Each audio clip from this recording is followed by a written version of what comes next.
Locuteur PRI. Tu imagines vivre sur Jupiter? Ça sonne comme de la science-fiction totale. Mais serait-ce vraiment possible? Locuteur SEC. Eh bien, l'idée est fascinante, mais la réalité est que Jupiter nous présente des défis monumentaux. En fait, elle n'a même pas de surface solide comme la Terre. C'est une géante gazeuse. Locuteur PRI. Ça complique déjà les choses, non? Alors, que trouverions-nous si nous nous aventurions vers Jupiter? Locuteur SEC. Principalement de l'hydrogène et de l'hélium, les mêmes éléments qui composent le Soleil. Mais à mesure que l'on s'enfonce dans la planète, la pression et la température augmentent considérablement. Locuteur PRI. Considérablement comment? Locuteur SEC. Imagine une pression des centaines de milliers de fois supérieure à la pression atmosphérique sur Terre. Et des températures qui atteignent des milliers de degrés Celsius. Ce serait comme se plonger dans un océan de métal liquide. Locuteur PRI. Métal liquide. Ça a l'air incroyable, mais pas du tout favorable à la vie. Cela signifie-t-il qu'il est impossible d'établir un quelconque type de colonie sur Jupiter? Locuteur SEC. Pas nécessairement. La clé serait de ne pas essayer de vivre dans Jupiter, mais sur Jupiter. Je veux dire, créer des villes flottantes dans la haute atmosphère. Locuteur PRI. Des villes flottantes? Ça me fait penser à un film. Comment seraient-elles construites? Locuteur SEC. Ce seraient d'énormes structures, plus légères que l'air, qui flotteraient dans les couches supérieures de l'atmosphère, où la pression et la température sont plus gérables. Nous pourrions utiliser des matériaux avancés et des technologies innovantes pour créer des habitats autosuffisants. Locuteur PRI. Quel type de matériaux? Quelque chose qui n'existe pas encore? Locuteur SEC. Probablement oui. Nous aurions besoin de matériaux extrêmement résistants aux radiations, à la corrosion et aux changements brusques de température. Graphène, nanotubes de carbone. La nanotechnologie pourrait être fondamentale. Locuteur PRI. Je comprends. Mais même si nous parvenons à construire ces villes flottantes, comment ferions-nous face aux radiations? Jupiter a un champ magnétique très puissant. Locuteur SEC. C'est un problème sérieux. Le champ magnétique de Jupiter piège les particules chargées du vent solaire, créant des ceintures de radiation intenses. Ces radiations pourraient nuire à notre santé et à notre équipement électronique. Locuteur PRI. Alors, comment nous protégerions-nous? Locuteur SEC. Nous aurions besoin d'un bouclier anti-radiation très efficace. Nous pourrions utiliser des matériaux denses comme le plomb ou l'eau pour bloquer les particules chargées.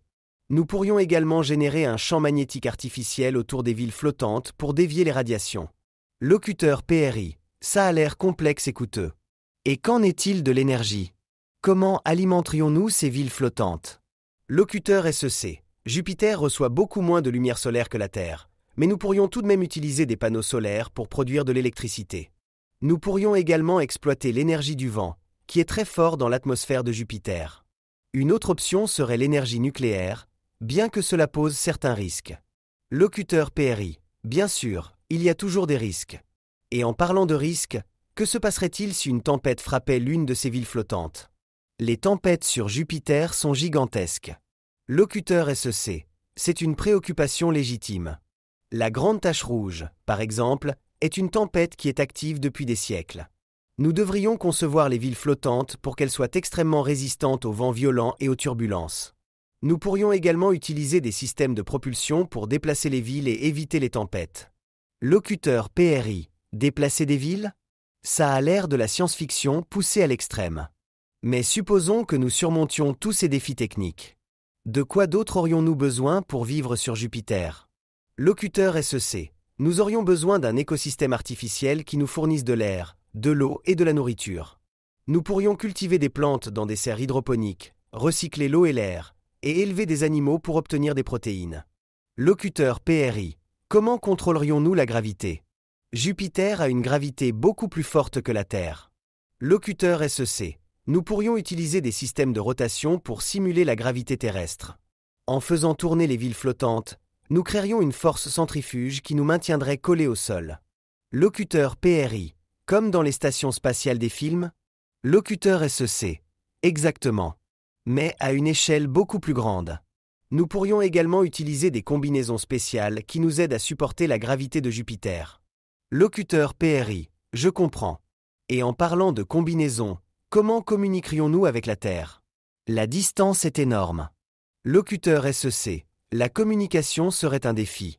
Le signal radio mettrait entre 35 et 50 minutes pour voyager de la Terre à Jupiter et vice-versa.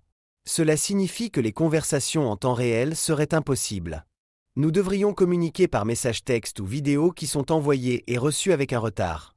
Locuteur PRI. Cela rendrait la vie sociale et familiale très difficile. Mais supposons que nous soyons prêts à accepter ce sacrifice.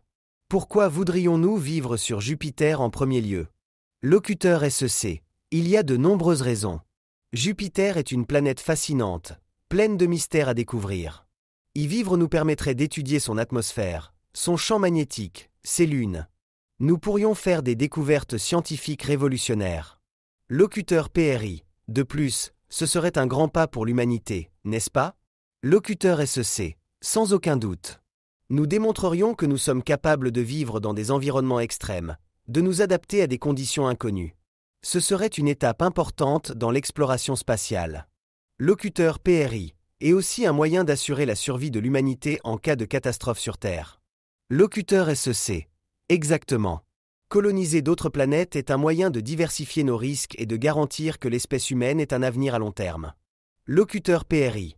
Alors, tu penses qu'il sera possible un jour de vivre à la surface, enfin, au-dessus de la surface de Jupiter? Locuteur SEC. Je pense que oui, mais ce ne sera pas facile.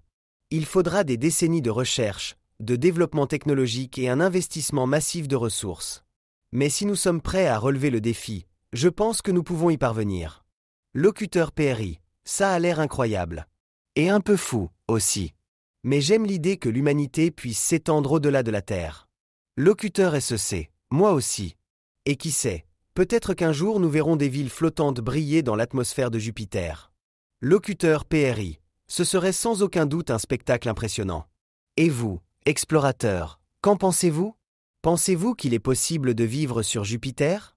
Dites-le nous dans les commentaires. Locuteur SEC. Exactement. Nous serions ravis de lire vos idées et vos opinions. Et si vous avez aimé cette vidéo, n'oubliez pas de cliquer sur j'aime et de vous abonner à la chaîne pour ne pas manquer nos prochaines vidéos sur la science et l'exploration spatiale. Locuteur PRI. C'est ça. Abonnez-vous et activez la cloche pour recevoir des notifications chaque fois que nous mettons en ligne une nouvelle vidéo. À la prochaine, explorateurs!